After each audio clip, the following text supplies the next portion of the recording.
this part. So usually you could never layer a thwomp behind a blue platform.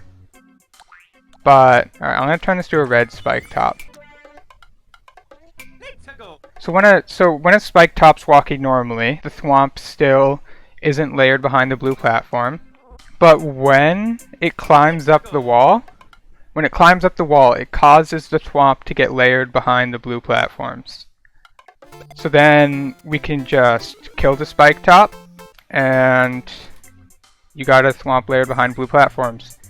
Another thing about this setup, it seems super useful at first, right? Like, you could hide anything behind a blue platform. Well, no. There's a reason it's specifically a thwomp, and I'll show that. So, whenever the thing lands on the ground, it goes back to the normal layer again. So, you need to make them float in order for this to work. So you could use like a twister or something. I believe a spring causes them to get layered, so you couldn't use a sideways spring or a note block. So Thwomp was really just like the easiest thing we could do here. And you can even see. Dang it. Okay. Ignore that. When the Thwomp lands on the ground and goes back up, it gets layered in front of the blue platforms. Alright, this setup. Lot to explain about this one. I got super lucky making this setup, and this just works. Like that. So it aligns the blocks perfectly. So it just covers the door, and the only reason this question block is here is for the spike ball to roll off of. And another thing is, the pipe is right here, because we could have put the pipe right here, but we didn't because you need to be to the left of the spike ball when you spawn in this room, or else the spike ball would just go right and not even hit the blocks. So that's why the pipe's right here. And then also, I like randomly, when we were making this, I was like, wait, what if we use this swamp troll to trigger a bunch of blocks like that to blend in with the other blocks? And this part, so how does this work? So I'll show you what happens here. When you hit this P switch, it doesn't kill the muncher, and then a cannon comes down which blocks you from the pipe. So you realize you're supposed to ground pound on the muncher instead of hitting the P switch and then go in the pipe. How this works is it's just two munchers inside of each other. When they're like that, they can't be crushed. So this was based on one of Shano's tweets where he showed a muncher that couldn't get killed. So I asked Shano if I could use this. So how this works is it uses note blocks to push them in. We need to have these two note blocks activate right after each other, but if I use a 1-up, it goes too slow. So the reason I used a coin, a parachute coin, is because when a parachute coin, it just has a slight delay before hitting the note block, where a 1-up hits the note block instantly. So we had this slight delay to hit the note block, and then another slight delay, slightly longer delay of the 1-up falling one block. So it just pushes the muncher in. So then there is vines under the screen, and this doesn't use any screen like custom auto scroll, none of that. It's just game mechanic. So that's how it works. So this spike ball hits this vine block. Yep. And then this spike ball breaks it while it's under the stage. So let me move this up so you can kind of see what's going on. That's all that happens. So if you're either wearing the helmet or you're holding the helmet and you step here, it activates a switch because there's a seesaw under it. So when you fall from the door with the helmet, it activates the switch, but when you don't have the helmet, it doesn't. So then, when that switch is active, the first thing it changes is it causes a different skewer to not go down. So it causes that skewer not to go down. So when you go here, you can finally push the muncher up, but if you push the muncher up too high, you can't grab the checkpoint. This was my troll, so I'll explain the setup. So first thing that happens is the fire flower pushes that launcher into the other launcher. So because there's two cannons inside, the smaller one doesn't get killed by the switch blocks, but the bigger one does. I think because it's taller, so like not all of it is inside this launcher. So what happens is, okay, you could just barely see it there, but since the launcher doesn't die in the switch box, it just wants to escape the switch box as fast as possible, so it goes down really fast. And when you have the muncher, it like pushes against the blue switch box up here, and it stops you from being able to get the checkpoint. So you have a Koopa, and if you try to hit it at this POW, that just happens. I can explain. I swear I can explain this. So first, I'll remove this. Here, this is how this works. So first, we need a spike block here, because a spike block is slightly lower than a ground block. So the ground block, nothing happens to the spring. With a spike block, because it's like less than a pixel lower, it allows the launcher to slightly push that spring over, which is important. When a POW's getting hit by a spring,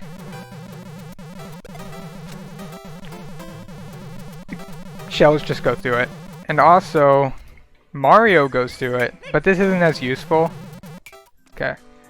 This isn't as useful because you can already just like grab the POW to go through it, and most people hold run all the time. So I think the shell is better. But yeah, the reason these mushrooms are bouncing is so that you can't hear the spring. Or you can, but you think that the sound is coming from the note blocks. The idea is, you try to hit this POW, it's fake, and you're like, well, what was I supposed to do? That happens. Oh wait. Dang it, this is a soft lock. No, these need to be up here. No! Okay, I have to re-upload this level. Okay. Alright. Yeah, so I had these here to stop the soft lock, but I'm an idiot and put them right here. So, yep, gonna have to version 10 coming soon. And this troll. So what happens here is when you drop the POW, a spike ball just comes up and destroys it. Soup found out that with a setup like this, the Seesaw will only trigger the shell when you put an item on it. So normally when this loads in, the Seesaw gets loaded first and goes in front of the blue platform. But when you come in from the right, the blue platform goes above it. So it looks like this. So you do this, shell hits it, this setup makes the spike ball come up, and what's nice, the spike ball can't hit you. So that makes things easier. So this setup's mine. A lot going on here. You can ignore all these tracks, ignore all of them. All of the tracks are for the vine section, so you don't need to worry about them. So how this works, this is actually super cool. So first thing I'm going to do is I'm going to change to SMB1. Alright, so do you see that right there? You see these tiny little pixels right here. So with a max length Seesaw, when you're bending it down like this, you can just barely see it. Just by like 1 pixel. However, let me switch back to SMB3. With the ground theme, these blocks have a black pixel at the end, and the Seesaw also has black pixels at the end of them. So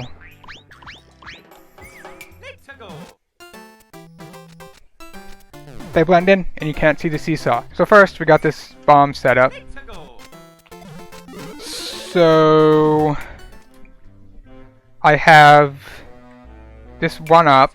This one up is the JoJo one-way silencing tech. So it allows me to use the one-ways without them making the annoying sound. This bomb gets pushed up into this swamp. And the reason it's set up like this is because with this setup, it prevents any like loading jank. So like if you scrolled the screen slowly with other setups, you could like break it so it wouldn't work. But with this setup, it is immune to screen scrolling jank, so works perfectly. This is pretty interesting. This Morton here. So this Morton's 4x4. So this Morton doesn't ever spawn. Doesn't ever spawn. But because it's big, it's bigger, this block, like it extends into, I'll just use an ice block. It extends into this block. So normally this thwomp is 4 blocks off screen, so it can't load, but because the Morton extends into like this block, which is within loading range, it allows the thwomp to load 4 blocks off screen. And the fire flowers, the Morton, and the spring all load at the same time, because if they didn't load at the same time, then again you could do like, you could scroll the screen slowly and cause the setup to jank out.